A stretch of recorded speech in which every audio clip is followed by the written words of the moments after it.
আউযু বিল্লাহি মিনাশ শাইতানির রাজিম। বিসমিল্লাহির রহমানির রহিম। আলহামদুলিল্লাহি রাব্বিল আলামিন আর রহমানির রহিম। সাল্লাল্লাহু আলাইহি ওয়াসাল্লাম। রাব্বিশ রাহলি সাদরি ওয়াসিরলি আমরি ওয়াহলুল উকদাতাম মিন লিসানি ইয়াফকাহু কাওলি। সম্মানিত উপস্থিতি, সবাইকে আসসালামু আলাইকুম ওয়া রাহমাতুল্লাহি ওয়া বারাকাতুহু। মহান আল্লাহর অশেষ কৃপায় আপনাদের সাথে বসার সুযোগ পেয়েছি, এই জন্য আল্লাহর দরবারে শুকরিয়া জ্ঞাপন করছি। শুকর আলহামদুলিল্লাহ। তো আজকে আমাদের আলোচনার যে বিষয় সেটা হচ্ছে ইসলামের আলোকে নাফস, রুহু এবং কাল। তো শুরু করছি। নাফস, রুহু এবং কাল্ব এটা এমন একটা পরিভাষা যে সুস্পষ্টভাবে আমরা যদি না বুঝি তাহলে কিন্তু আমাদের এই দিনই জিন্দেগি গড়ে তোলা সম্ভব না। তো মানুষের মধ্যে এই তিনটা সত্তারই অস্তিত্ব আছে, সেজন্য এদের সঠিক পরিচয় জানাটা খুবই জরুরি। প্রথমে নাফস নিয়ে কথা বলি। তা আরবি নাফস শব্দটা অনেক অর্থেই ব্যবহার করা হয়, যেমন কুল্লু নাফসি যায়িকাতুল মাউত, প্রত্যেক প্রাণী মৃত্যুর স্বাদ গ্রহণ করবে। তো যেসব সৃষ্টির প্রাণ আছে তাদের সবাইকে একসময় মরতেই হবে। তাহলে এই আয়াতে নাফস বলতে প্রাণ, জীবন বোঝাচ্ছে, প্রাণী আর কি, প্রাণ থাকা আর কি। এবং রাসূলুল্লাহ সাল্লাল্লাহু আলাইহি সাল্লাম আল্লাহর কসম খেতে গিয়ে বলেছেন, আল্লাজি নাফসি বিয়াদিহি, যার হাতে আমার জীবন। আরেক জায়গায় আসছে যে ইন্নান নাফসা লা আম্মারাতু বিসুই, নিশ্চয়ই নাফস মন্দ কাজের হুকুম দেয়। তাহলে এখানে নাফস বলতে প্রবৃত্তি বোঝাচ্ছে, হ্যাঁ, মানুষের যে স্বভাব, কামনা, বাসনা, ইচ্ছা, সেটা বোঝাচ্ছে। তো মানুষের মধ্যে এই নাফস এবং রুহু এই দুইটাই সত্তা আছে। যখন নাফসের সাথে রুহের তুলনা করা হয় তখন নাফস বলতে প্রবৃত্তিকেই বোঝায়। আমি যখন রুহুর সাথে নাফসকে তুলনা করব তখন নাফস আসলে প্রবৃত্তি বোঝাবে। তা আমাদের যে দেহ সত্তা এটাকেই নাফস বলা হয়, হ্যাঁ, অর্থাৎ আমাদের দেহের যে চাহিদা, হ্যাঁ, যেমন ক্ষুধা লাগলে আমরা খাবার খেতে চাই, পিপাসা লাগলে পানি খেতে চাই, গরমে ঠান্ডা চাই, শীতে গরম হতে চাই, এই যে আমার যে দৈহিক যে চাহিদা, হ্যাঁ, এটা আসলে নাফস, হ্যাঁ। এবং এটা হলো দেহের ইচ্ছা, দেহের কামনা, দেহের আকাঙ্ক্ষা, হ্যাঁ। দেহের যে ইচ্ছা, আকাঙ্ক্ষা, সেটা আসলে বলতে গেলে নাফস বোঝায়। আর রূহ যেটা, সেটা হচ্ছে যে সূরা হিজরের 28 এবং 29 নম্বর আয়াতে আসছে যে ওই সময়ের কথা স্মরণ করো যখন তোমার রব ফেরেশতাদেরকে বললেন, আমি পচা মাটির শুকনো খামির থেকে এক মানুষ সৃষ্টি করেছি। যখন আমি তাকে পুরো বানিয়ে নেব এবং এর মধ্যে আমার রুহু থেকে কিছু ফু দিয়ে দেব, তখন তোমরা সবাই তার সামনে সেজদায় পড়ে যাবে। তো এই আয়াত থেকে জানা গেল যে আদমের দেহ তৈরি হওয়ার পর এর মধ্যে আল্লাহ তার রুহু থেকে কিছু ফু দিয়ে দিলেন, সেটাই মানুষের রুহু। এবং এটা আসলে বস্তু সত্তা না, এই রুহুটাই হচ্ছে আসল মানুষ। এটা আসলে একটা নৈতিক সত্তা এবং ভালো মন্দের যে চেতনা, এটাই হচ্ছে রুহু, যেটা পশুর মধ্যে নাই। এই রুহুই হচ্ছে মানুষের আসল পরিচয়। মানুষ এবং প্রাণীর যে পার্থক্য, এটা হলো রুহের পার্থক্য, হ্যাঁ। যে আমার চলাফেরা করার জন্য যেটা প্রাণের অস্তিত্ব, সেটা একটা প্রাণীর মধ্যেও আছে, সেটা মানুষের মধ্যেও আছে, কিন্তু মানুষের ভিতরে আরও স্পেশাল যেটা আছে সেটা হলো রুহু। এটা হচ্ছে তার একটা নৈতিক সত্তা, সে ভালো মন্দ বোঝার যে একটা ক্ষমতা, তার বিবেক, সেটাই আসলে রুহু। তো মানুষ নাফসের তাড়নায় যতই মন্দ কাজ করুক, সে জানে যে কাজটা মন্দ। ভালো মন্দের নৈতিক চেতনা আসলে কিন্তু সবারই আছে, কারণ কোনো অপরাধী যখন অপরাধ করে সে কিন্তু জানে যে এটা অপরাধ। যেমন যে চুরি করে সে কিন্তু চুরি করা যে খারাপ কাজ সেটা সে জানে, তারপরেও সে চুরি করে।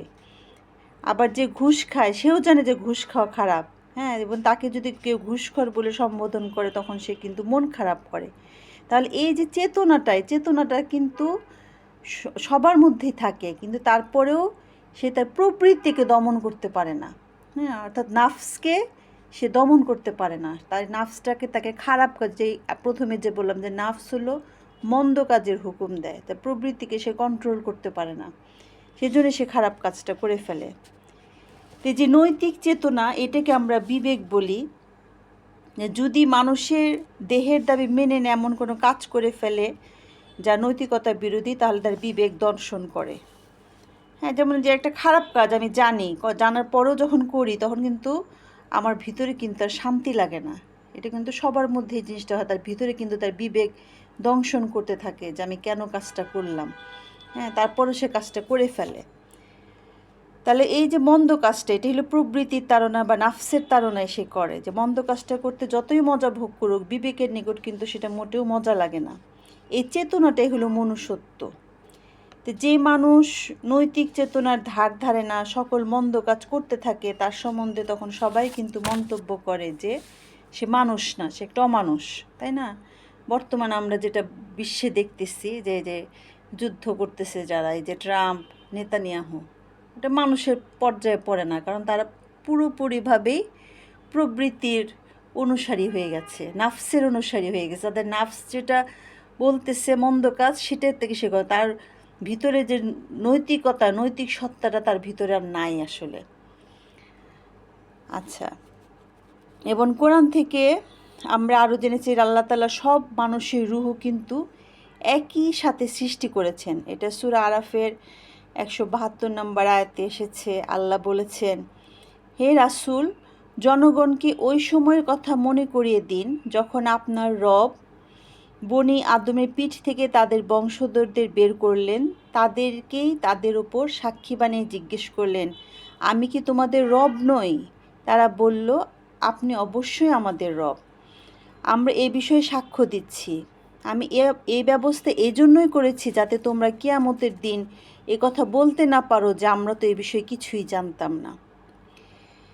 তো হাদিস থেকে জানা যায় যে আদম আলাহিসাল্লামকে সৃষ্টি করার সময় যেমন ফেরেশতারা একত্র হয়ে সেজদা করানো হয়েছিল, তেমনি একইভাবে গোটা আদম বংশকেও, যারা কিয়ামত পর্যন্ত জন্ম লাভ করবে, তাদেরকেও একই সময়ে আল্লাহ তাআলা হাজির করেছিলেন, এবং তারা তখন স্বীকারোক্তি দিয়েছিল আল্লাহকে রব হিসেবে। তাহলে এটা থেকে যে বোঝা গেল যে সকল মানুষের রুহকে হাজির করা হয়েছিল।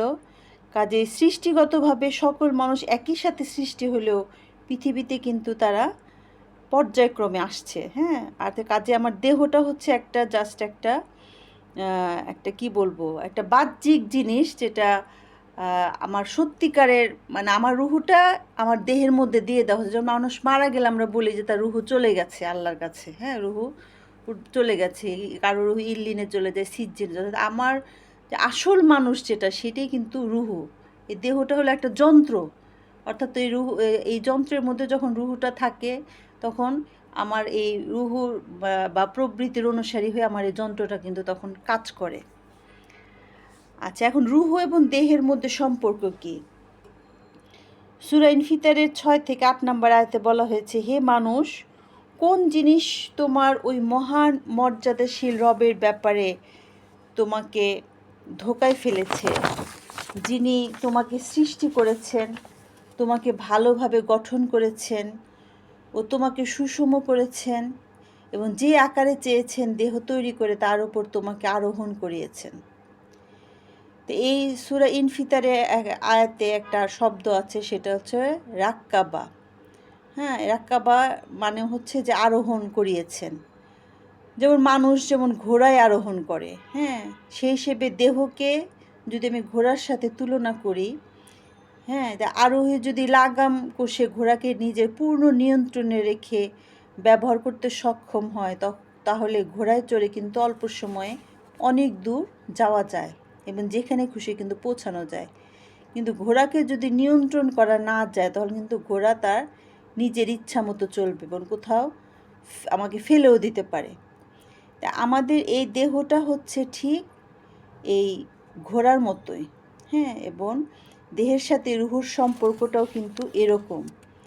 কাজে এই রুহু, আল্লাহ তাআলা যে রুহু আমাদেরকে দিয়েছেন, এই রুহু যদি এই শরিয়াতের ইসলামের বিধান কোষে, অর্থাৎ সেই রুহুকে ইসলামের অনুগামী করে আমাকে চালাতে হবে, হ্যাঁ, ইসলাম আমাদেরকে যা বলেছেন, যেভাবে চলতে বলেছেন সেইভাবে রুহুকে চালাতে হবে। সেই বিধান অনুসরণ করে যদি দেহকে সে পূর্ণরূপে নিয়ন্ত্রণ করতে পারে, তখন কিন্তু সে আল্লাহর ইচ্ছা অনুযায়ী তার দেহটাকে কাজে লাগাতে পারে।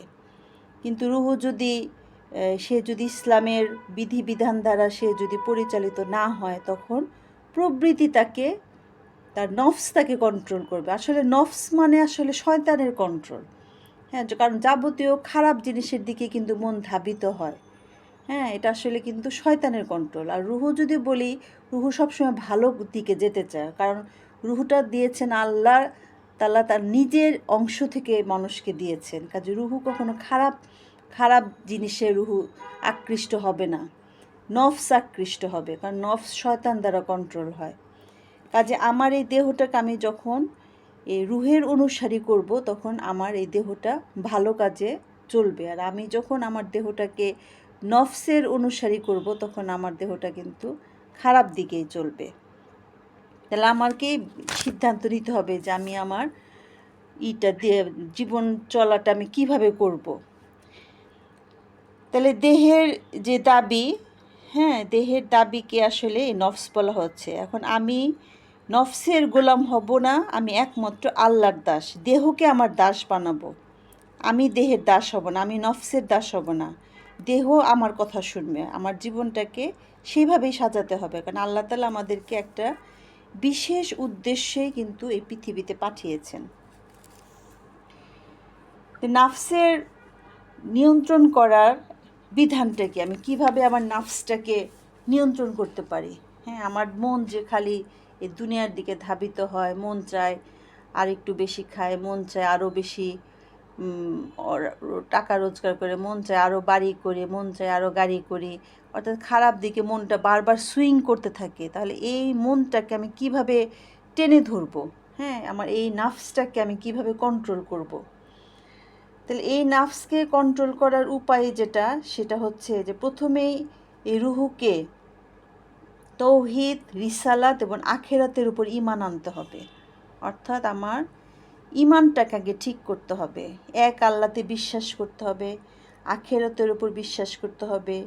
অর্থাৎ আমাদের রব একমাত্র আল্লাহ, একমাত্র ইলাহ, হ্যাঁ, আমরা একমাত্র তার আনুগত্য করব, তার গোলাম হিসেবে থাকব, এবং রাসূলুল্লাহ সাল্লাল্লাহু আলাইহি সাল্লামদের উপর যে সমস্ত বাণী নাজিল হয়েছে এবং সর্বশেষ যে কিতাব আল কোরআন, সে অনুযায়ী আমাদের জীবন পরিচালিত করব।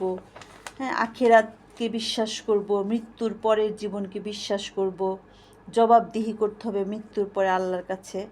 কাজে এই রুহুকে প্রথমে ইমানদার আগে পরিচালিত করতে হবে, অর্থাৎ আমার ইমানের ভিতটাকে আগে শক্ত করতে হবে, তখন আমার রুহুটা কিছুটা কন্ট্রোলে চলে আসবে। যে আমার জীবনের উদ্দেশ্যটা আমি ফিক্সড করে ফেললাম যে তোমার জীবনের একমাত্র রব হচ্ছে আল্লাহ তাআলা, এবং তোমাকে আল্লাহর কাছে ফিরে যেতে হবে। হ্যাঁ, রুহুকে আগে এভাবে আমাকে বোঝাতে হবে। তা যখন আমি ঈমান আনলাম, ঈমান আনার পরে আমার কাজটা কি? ঈমান আনার পরে কাজ যেটা, সেটা হচ্ছে যে ঘনিষ্ঠজন এবং পরিচিত মহলে ঈমানের দাওয়াত দেওয়া। রাসূলুল্লাহ সাল্লাল্লাহু আলাইহি সাল্লামের প্রতি যারা ঈমান এনেছিলেন, তাদেরকে তিনি প্রথমে কিন্তু এই কাজেরই নির্দেশ দিয়েছিলেন যে আল্লাহর দিকে মানুষকে ডাকা হচ্ছে রাসূলের প্রথম কাজ, এবং যারা রাসূলের ডাকে সাড়া দিয়ে ঈমান আনে, তাদেরও কিন্তু একই দায়িত্ব রয়েছে। হ্যাঁ, আমরা অনেক সময় বলি যে আমি তো কিছু জানি না, আমি আর কি দাওয়াত দেব মানুষকে। আসলে সেটা না, আমি যতটুকু জানি ততটুকুই মানুষের কাছে পৌঁছে দিতে হবে। আমি যদি কোরআনের একটা আয়াতও জানি বা একটা হাদিসও জানি, সেটাও আমাকে মানুষের কাছে পৌঁছে দিতে হবে। এটা কি প্রত্যেকটা মুসলমানের এটা ফরজ দায়িত্ব, অর্থাৎ আল্লাহর বাণী মানুষের কাছে পৌঁছে দেওয়া। তাহলে এই যে রুহুকে আমি এইভাবেই কিন্তু কন্ট্রোল করব, তখন কিন্তু ওই যে নাফসটা, আমার নাফস কিন্তু আমাকে খারাপ দিকে পরিচালিত করতে পারবে না। আমি যখন আমার রুহুকে এভাবে আল্লাহর নির্দেশ মতো, আল্লাহর হুকুম মতো, যেমন কোরআনের কিন্তু একটা আয়াতে আসছে যে রুহু হলো তোমার রবের নির্দেশ, অর্থাৎ আমি আমার রুহকে যখন আমার রবের নির্দেশ অনুযায়ী পরিচালিত করব, তখনই কিন্তু আমি সত্যিকারের মানুষ হতে পারবো, তার আগ পর্যন্ত কিন্তু হতে পারবো না। আচ্ছা, তারপরে যে ইমানের যে মর্মকথা, যে আল্লাহর হুকুম ও রাসূলের তরিকা অনুযায়ী চলার অঙ্গীকার এবং সিদ্ধান্ত গ্রহণ করা, নাফসের গোলামি না করার সিদ্ধান্ত, শুধু ধর্মীয় ব্যাপারেই না, দুনিয়ার প্রতিটা কাজেই কিন্তু এই সিদ্ধান্ত অনুযায়ী চলা কিন্তু ইমানের দাবি। এবং এই দাবি পূরণের যোগ্যতা অর্জনের জন্যই কিন্তু আল্লাহ তাআলা প্রতিদিন 5 বার মসজিদে জামাতের সাথে নামাজ আদায়ের নির্দেশ দান করেছেন। অর্থাৎ নামাজরত অবস্থায় কিন্তু আমরা আল্লাহর হুকুম এবং রাসূলের তরিকা অনুযায়ী চলতে বাধ্য। তখন কিন্তু আমি আমার নাফসের গোলামি করি না। হ্যাঁ, ঠিক নামাজে যেভাবে পড়তে হয় আমরা কিন্তু সেভাবে পড়ার চেষ্টা করি। যদিও আমাদের মন অন্যদিকে চলে যায়, কিন্তু রুকু সেজদা বা আরবিতে তেলাওয়াত করা সব কিন্তু আল্লাহর এবং রাসূলের তরিকা অনুযায়ী কিন্তু করি। তাহলে এই 2 নামাজের মাঝখানেও আমার এই দুনিয়ার জীবনটাও কিন্তু আল্লাহ এবং আল্লাহ রাসূল সাল্লাল্লাহু আলাইহি সাল্লামের নির্দেশ মতোই পালন করতে হবে। আমি নামাজে যেমন আল্লাহর দাসত্ব করছি, আমার দুনিয়ার কাজকর্মের সময় আমাকে আল্লাহর দাসত্বই করতে হবে। তো এইভাবেই আমার রুহটাকে আমাকে সাজাতে হবে, আমার নামাজি রুহ তৈরি করতে হবে। যে ফজরের নামাজের সময় তোমার নফস তোমাকে বাধা দিবে যে তুমি আরও ঘুমাও, আরামের ঘুম ত্যাগ করো না। হ্যাঁ, কিন্তু আমি যদি আল্লাহর হুকুম মেনে চলি, তখন কিন্তু আমি আমার প্রবৃত্তিকে, নাফসকে কিন্তু আমি কন্ট্রোল করতে পারবো। এখন শুধু এই নামাজ দিয়েই কিন্তু একজন পরিপূর্ণ মানুষ হওয়া সম্ভব না। হ্যাঁ, ইমানদার রুহকে আল্লাহর তাআলার নাফসের পূর্ণ নিয়ন্ত্রণে ক্ষমতা লাভ করার জন্য কিন্তু আমাদের আর কি করতে হয়, যে রমজান মাসে আমরা যে রোজা রাখার যে নির্দেশ, 1 মাস যে আমরা সিয়াম পালন করি, এই সিয়াম পালনের মাধ্যমে কি হয়, যে নাফসের সবচাইতে তীব্রতম যে চাহিদা সেটা হচ্ছে পেটের ক্ষুধা আর হচ্ছে যৌন চাহিদা। তো এই 2টা প্রধান চাহিদা আমি যদি দমন করতে শিখি, তাহলে কিন্তু আমি নফসের অন্যান্য যে চাওয়াগুলা সেগুলোও কিন্তু আমরা দমন করা আমার জন্য সহজ হয়ে যাবে।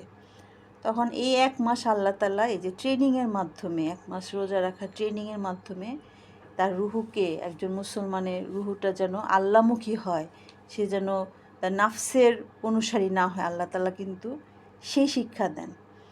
তাহলে এই যে নামাজ গেল, তারপরে রোজা গেল, এরপরে যেটা আসবে যে যে দুনিয়ার যে বস্তুগত যে বেশি বেশি ভোগ করার যে ইচ্ছা, হ্যাঁ, যার অনেক টাকা লাগবে, অনেক বেশি মানে বিলাসী জীবনযাপন করব, এই জন্য আল্লাহ তাআলা ধনীদের এই ইচ্ছাটাকে লাগাম ধরার জন্য কিন্তু আল্লাহ তাআলা এই জাকাত এবং হজের ব্যবস্থা করেছেন। অর্থাৎ তুমি অনেক সম্পদ করো হালাল, কিন্তু সেটা অবশ্যই হালাল উপায় হতে হবে। তুমি যতই ধনশালী হও না কেন, তার একটা অংশ গরিবদেরকে তোমাকে দিতে হবে। তাহলে এই কাজটা সে যখন করবে, তখন সে বুঝতে পারবে যে তার সম্পদের আসল মালিকানা হচ্ছে একমাত্র আল্লাহ তাআলা। কাজে জাকাত যে কিনা নিয়মিত ঠিকমতো জাকাত প্রদান করে, এবং যার হজ করার সামর্থ্য থাকে, সে যদি হজ করে, তখন কিন্তু তার এই ধন সম্পদের প্রতিও কিন্তু তার যে প্রবৃত্তির যে তার নাফসের অনুসারী হয়ে যে ইচ্ছামতো খরচ করা, এলোমেলো খরচ করা, সেটা কিন্তু তার কমে আসবে। একজন প্রকৃত যে মুসলিম, ধনী মুসলিম বা মুমিন মুসলিম, তার জীবনধারা এবং একজন যে কিনা মুমিন না কিন্তু ধনবান, তার জীবনধারা কিন্তু সম্পূর্ণ আলাদা। দুজনের জীবনের চলার পথ কিন্তু সম্পূর্ণ আলাদা। দুজনকে আল্লাহ তাআলা ধনশালী করেছেন, কিন্তু একজন মুমিন এবং আরেকজন মুমিন না, দুজনের চলার উদ্দেশ্য কিন্তু সম্পূর্ণ আলাদা হয়ে যায়। এবং হজ করার মাধ্যমেও কিন্তু যে একটা কঠোর একটা একটা তো এটা আর্থিক ইবাদত, প্লাস এটা কিন্তু একটা শারীরিক ইবাদতও। হ্যাঁ, হজ কিন্তু যারা হজ করেছেন তারা প্রত্যেকে জানেন যে হজে কিন্তু প্রচুর কষ্ট, প্রচুর হাঁটতে হয়, অনেক পুরো হজের কার্যক্রমটা কিন্তু খুব শারীরিক কষ্ট অনেক বেশি। তাহলে এই যে শারীরিক কষ্টের মাধ্যমে কিন্তু, কঠোর পরিশ্রমের মাধ্যমেও কিন্তু আল্লাহ তাআলা এই মানুষকে এই বিলাসিতা বর্জনের যে শিক্ষা, সেটা কিন্তু দিয়ে দেন। এখন এই নাফস এবং রুহের মধ্যে আসলে সব সময় কিন্তু লড়াই হয়। হ্যাঁ, যেমন নাফসের তাড়নায় আমার ইচ্ছা করে যে আমি এটা করি, কিন্তু নৈতিক দিক থেকে সেটা অনুচিত। তখন কি রুহু আমাকে বাধা দেয়। আমরা অনেক সময় দোটানায় ভুগি, যে দোটানায় ভোগাটা এটাই কিন্তু রুহু এবং নফসের লড়াই। মনে হয় যে আমি কি কাজটা করব, এটা কি ঠিক হবে নাকি করব না, এই যে একটা সিদ্ধান্তহীনতায় ভুগি, একবার ভালোর দিকে একবার খারাপের দিকে যে ঝুঁকে যাওয়া, এটাই কিন্তু রুহু এবং নাফসের মধ্যে একটা লড়াই, অর্থাৎ ভালো এবং মন্দের মধ্যে একটা লড়াই চলতে থাকে। তাহলে এই লড়াইয়ে যদি নাফস জয়ী হয়ে যায় তাহলে কিন্তু মন্দ কাজটা হয়ে যায়, এবং মন্দ কাজটা যখন একবার হয়ে যায় তখন কিন্তু আমার বিবেক আমাকে দংশন করতে থাকে। হ্যাঁ, রুহু যেটা আসল মানুষ, যেটা মানুষের বিবেক, সেটা তখন তাকে দংশন করে। আবার যদি রুহু জয়ী হয়ে যায় তখন কিন্তু মন্দ কাজটা থেকে সে বিরত হয়ে যায় এবং সে তখন কিন্তু একটা আত্মিক প্রশান্তি লাভ করে। এখন কোরআনে এই নাফসের সম্পর্কে বলা হয়েছে যে নাফসের আসলে 3 রকম অবস্থা আছে। 3 রকম নাফসের অবস্থা আছে। একটা হলো যে নাফসে আম্মারা, আর একটা হচ্ছে নাফসে লাওয়ামা, আর একটা হচ্ছে নাফসে মুতমাইয়ানা। আচ্ছা, আম্মারা মানেটা কি? নাফসে আম্মারা মানে হচ্ছে হুকুম। আম্মারা মানে হচ্ছে যে হুকুমকারী, অর্থাৎ হুকুমদাতা নাফস সবসময় দাবি জানাতেই থাকে, অবিরাম হুকুম করতেই থাকে, এটা চাই ওটা চাই এখনই চাই। নাফসের যেহেতু নৈতিক চেতনা নাই সেহেতু সে মন্দ কাজের হুকুম দিতেই থাকে। হ্যাঁ, ওই যে মন সবসময় এটা চায় ওটা চায় এরকম হয়, যখন এরপর এটা লাগবে, এরপর ওইটা লাগবে, এরপর সেটা লাগবে, এটাই হচ্ছে নাফসে আম্মারা। অর্থাৎ সবসময় আমি প্রবৃত্তি দ্বারা পরিচালিত হই, সবসময় আমার মনের ভিতরে খালি আকাঙ্ক্ষার আকাঙ্ক্ষা, আরও বেশি পাওয়ার আকাঙ্ক্ষা। হ্যাঁ, যে ওই যে একটা সূরা তাকাসুরে আছে যে কবরে না যাওয়া পর্যন্ত মানুষের আকাঙ্ক্ষাটা থামবে না। হ্যাঁ, কবরে না পৌঁছানো পর্যন্ত আরও বেশি পাওয়ার যে আকাঙ্ক্ষা, আরও বেশি চাই, একটা বাড়ি আছে হবে না আরেকটা লাগবে, এটা আছে না হবে না আরেকটু বেশি লাগবে। এই যে সার্বক্ষণিক যে ভিতরে আমার ভিতরে তাড়নাটা সৃষ্টি হয় সেটি হচ্ছে নাফসে আম্মারা। এবং সূরা ইউসুফের 53 নম্বর আয়াতে বলা হয়েছে যে ইউসুফ আলাইসাল্লাম বললেন যে আমি আমার নাফসকে নেক বলে দাবি করছি না, নাফস তো মন্দির দিকে উস্কাতে থাকে। আমার রব কারো উপর রহমত করলে আলাদা কথা, নিশ্চয় আমার রব ক্ষমতাশীল ও মেহেরবান। এটা হচ্ছে যে ইউসুফ আলাইসাল্লামকে যখন ওই যে এটা ঘটনা তো আপনার জানেনই, যে ওই প্রাসাদের যে মহিলা তাকে যে খারাপ প্রস্তাব দিয়েছিল, হ্যাঁ, সে তখন তাকে তার মানে খারাপ উদ্দেশ্যে তার দিকে ছুটে যাচ্ছিল। তখন ইউসুফ আলাইসাল্লাম বলেছিলেন যে আমি আল্লাহ আমার উপর রহম করেছেন বলে আমি এই পাপ কাজ থেকে নিজেকে বিরত রাখতে পেরেছি। আল্লাহ যদি আমার উপর রহম না করতেন তাহলে আমি পারতাম না। তো সেহেতু মানুষ তো, হ্যাঁ, একজন মানুষকে যদি মন্দ কাজের দিকে এত আকৃষ্ট করা হয় তখন কিন্তু নিজেকে কন্ট্রোল করা অনেক কঠিন হয়ে যায়। আল্লাহ তাআলা তাকে রহম করেছিলেন বলেই কিন্তু সে রেহাই পেয়েছিলেন। তাহলে এই যে মন্দ কাজের হুকুম করাই হচ্ছে নাফসের স্বভাব।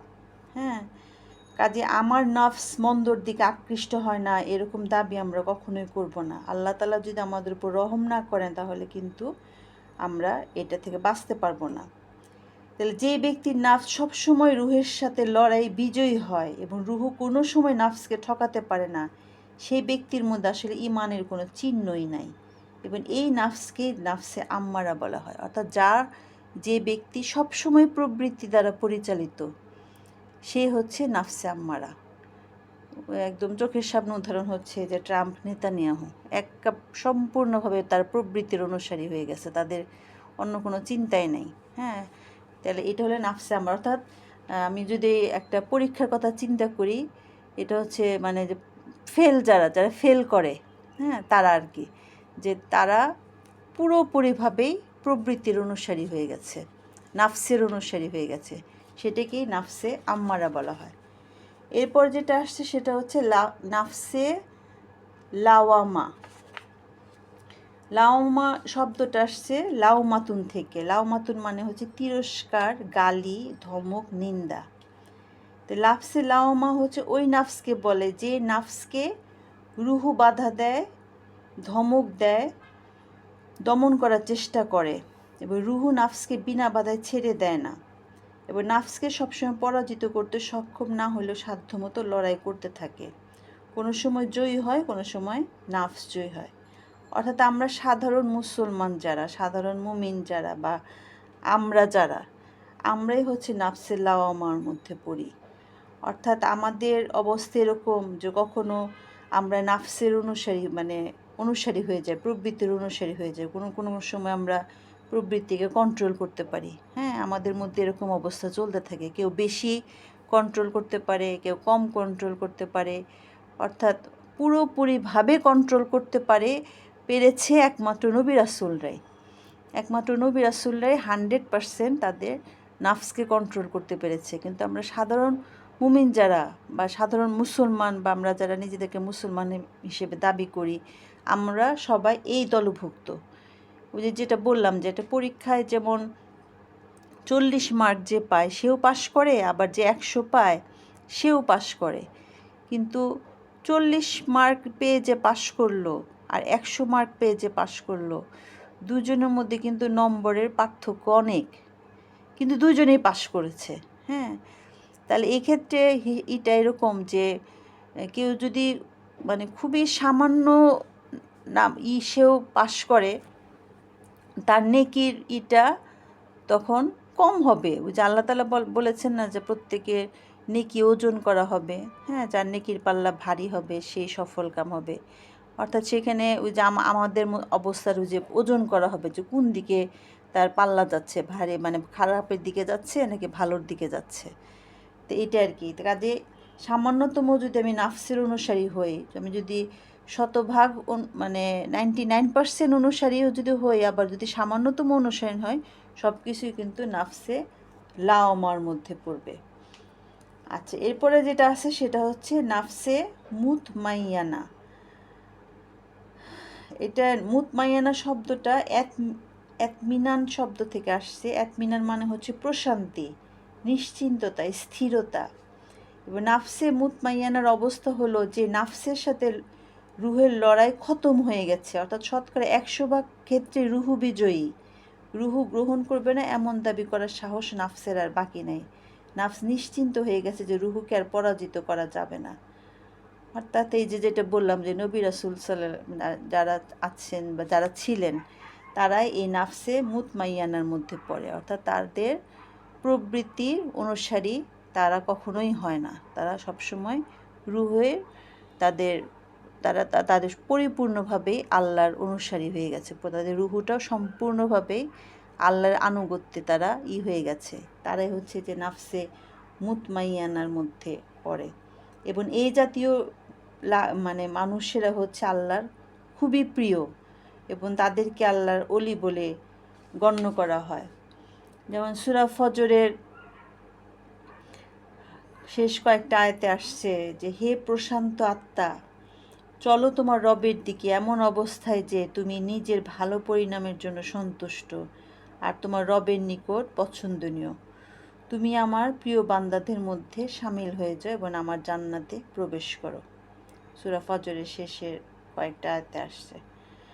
তাহলে নাফস আর রুহুর পার্থক্যটা আশা করি আমরা বুঝতে পেরেছি যে রুহুটা হচ্ছে আমাদের বিবেক, হ্যাঁ, যেটা সবসময় ভালোর দিকেই যেতে চায়, কারণ রুহুটা আল্লাহর তরফ থেকে আসছে। আর প্রবৃত্তিটা হচ্ছে আমাদের দৈহিক চাহিদা। হ্যাঁ, এটা হলো একটা বস্তুগত বিষয়। আর রুহ হলো একটা নৈতিক সত্তা, আর ওটা নাফস হচ্ছে একটা বস্তুগত সত্তা। হ্যাঁ, নাফস সবসময় দুনিয়াবি যেটা ভোগবিলাস আমরা যেটা বলি যে দুনিয়াবি ভালো থাকা, সেই জিনিসের দিকে আকৃষ্ট হয় আমাদের নাফসটা।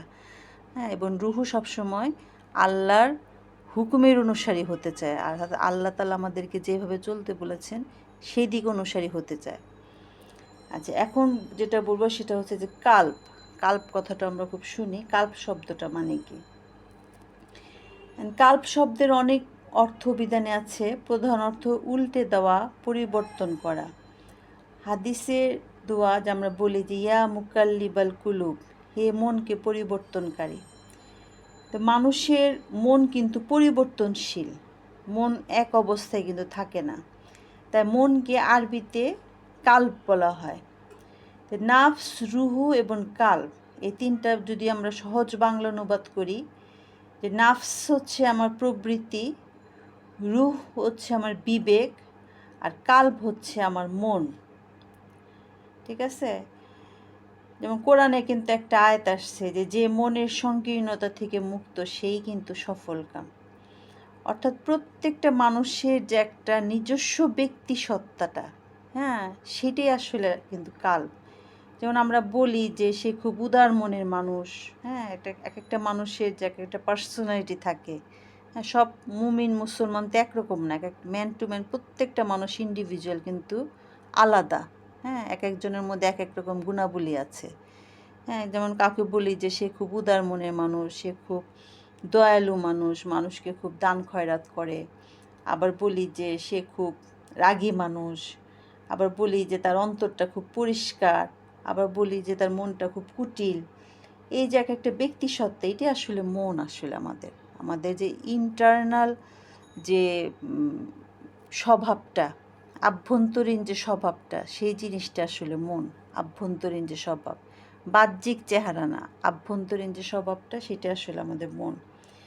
যেমন একটা উদাহরণ দিয়ে বলি যে একটা রাষ্ট্রে যে গভর্নমেন্ট থাকে কিন্তু তিনটা বিভাগ থাকে, একটা হচ্ছে আইন বিভাগ, একটা হচ্ছে শাসন বিভাগ, আরেকটা হচ্ছে বিচার বিভাগ।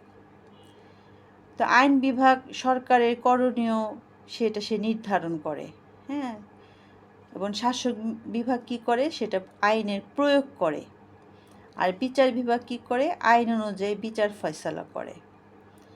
তো মূল আইন হলো শাসনতন্ত্র, হ্যাঁ, কীভাবে আমি পরিচালনা করছি। তা আইন বিভাগের আইন প্রণীত শাসনতন্ত্র অনুযায়ী বৈধ হয়েছে কিনা সেটা কিন্তু বিচার বিভাগে সিদ্ধান্ত দেওয়া হয়। তা আমাদের এই দেহের রাজ্য, এটা তো একটা রাষ্ট্রের কথা বললাম, যে আমাদের এই দেহটারও তিনটা বিভাগ। হ্যাঁ, একটা হচ্ছে যে নাফস। নাফস হচ্ছে আইন রচনা করে, সে নির্দেশ দেয় যে এটা করতে হবে, সেটা করতে হবে। আর রুহুটা হচ্ছে সে বিচার বিভাগের দায়িত্ব পালন করে। অর্থাৎ নাফস যে হুকুম দিচ্ছে, সে হুকুমটা বৈধ কি না সেই বিষয়ে কিন্তু বিবেক রায় দেয়, যে হ্যাঁ তোমার এই কাজটা ঠিক আছে, সেটা বিবেক তখন বলে দেয়। এবং নাফস এবং রুহের মধ্যে যে লড়াই চলে, তাতে যে জয়ী হয় তার মতোই কিন্তু বাস্তবায়িত হয়।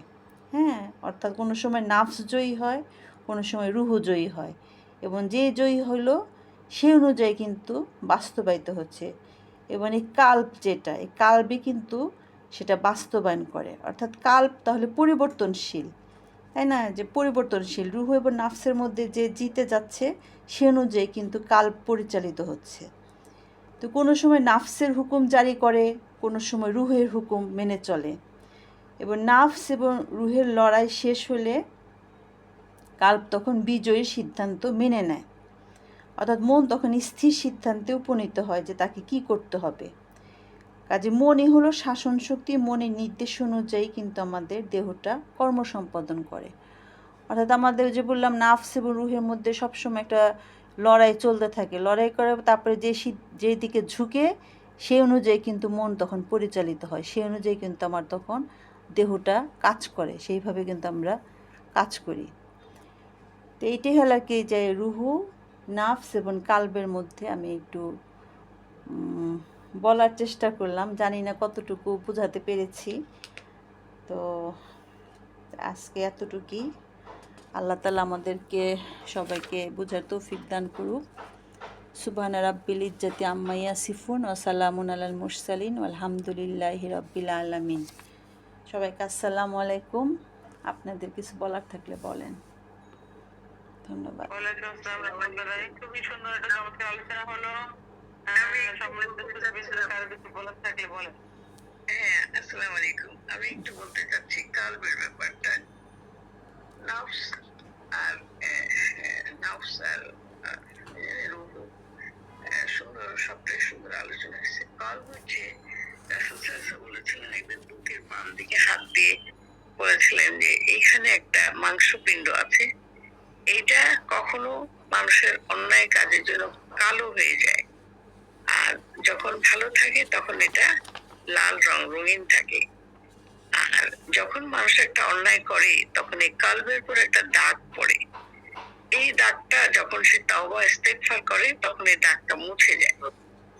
আর যদি সে তাওবা অন্যায় করতে থাকে আর তাওবা ইস্তেগফার না করে তখন এই কালবটা আস্তে আস্তে দূষিত হয়ে যায়, কালো হয়ে যায়, যেটা পুরা দেহের মধ্যে দূষিত রক্ত প্রবাহিত হয়।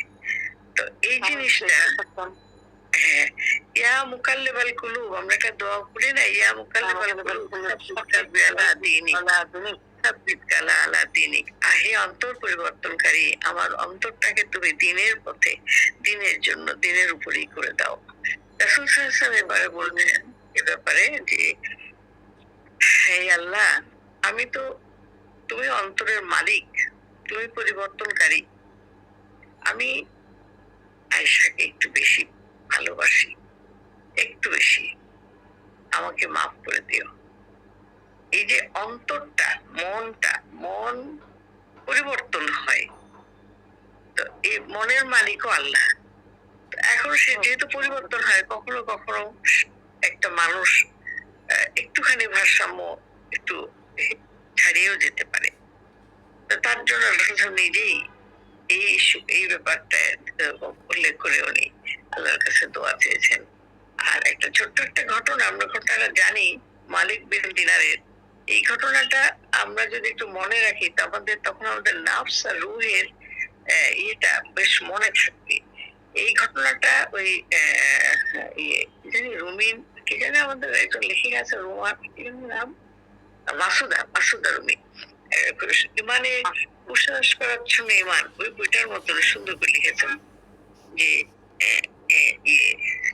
এটা হচ্ছে মালিক বিন দিনারের ঘটনা।